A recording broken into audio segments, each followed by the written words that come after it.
Ramogi TV. Jatend migao mar lweny Aden Duale osiro ni piny owacho biro jiwo apedha mag math kod yedhe mamero ji e pacho ka.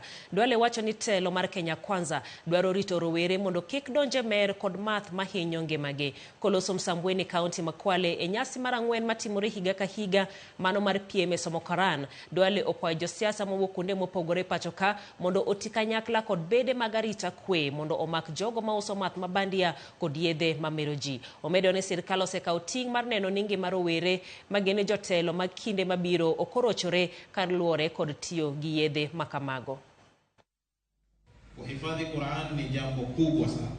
Kwa hiyo tukakaa na hawa wenzangu tukaamua, kwa sababu mwezi mtukufu wa Ramadhan ndio mwezi ambao Qur'an imeteremshwa, basi na sisi tuandae musabaka, haya mashindano ya kusoma Qur'an, tuje hapa tulete Waislamu, tuje tuliwazike na hii Qur'an na pia tuwapatie nguvu hawa watoto. Na alhamdulillah tulivyoanza mpaka mwaka huu wa 4 tunaendelea kukua, mheshimiwa Duale. Hii mambo ya kupigana na madawa ya kulevya si mzaha. It's a government policy. Kwa sababu hawa watoto wetu na hawa walisoma aya za Qur'an, hawa ndio viongozi na jamii ijayo. These are the future.